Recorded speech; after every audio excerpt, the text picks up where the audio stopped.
ప్రభుత్వ రంగ సంస్థ తెలంగాణ ఫుడ్స్ లో ఐఎన్టీఏసీ ఏకగ్రీవ ఎన్నిక అధ్యక్షులుగా జనక్ ప్రసాద్ ఓటమి భయంతో చివరి నిమిషంలో పోటీ నుండి తప్పుకున్న ప్రత్యర్థి యూనియన్ హెచ్ఎంఎస్ మద్దతిచ్చిన సిఐటియు బిఎంఎస్ ప్రతి 2 సంవత్సరాలకు ఒకసారి జరిగే గుర్తింపు ఎన్నికలు ఈ నెల 8న జరగనుండగా ఐఎన్టీఏసీకి వచ్చిన ఆదరణ చూసి చివరి నిమిషంలో పోటీ నుండి తప్పుకున్న ప్రత్యర్థి యూనియన్ హెచ్ఎంఎస్ దీనితో పోటీలో ఉన్న ఐఎన్టీఏసీ తెలంగాణ ఫుడ్ అధ్యక్షులు జనక్ ప్రసాద్ విజయం ఏకగ్రీవమైంది.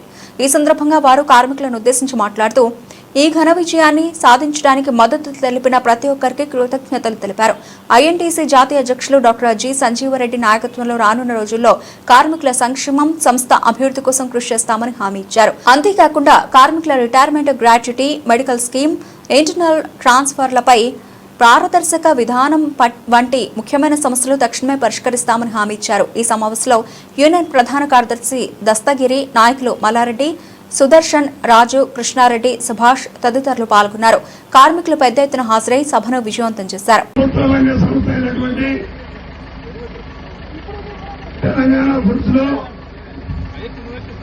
ఐఎన్టీసీ తరఫున కార్మిక సోదరులందరూ నన్ను యునానిమస్ గా అధ్యక్షుడుగా ఎన్నుకున్నందుకు కార్మికులకి, మహిళా కార్మిక సోదరిమణులకి అందరికీ ఐఎన్టీసీ తరఫున ఆల్ ఇండియా ఐఎన్టీసీ అధ్యక్షులు సంజీవ్ రెడ్డి గారి తరఫున కృతజ్ఞతలు, ధన్యవాదాలు తెలుపుతున్నాను.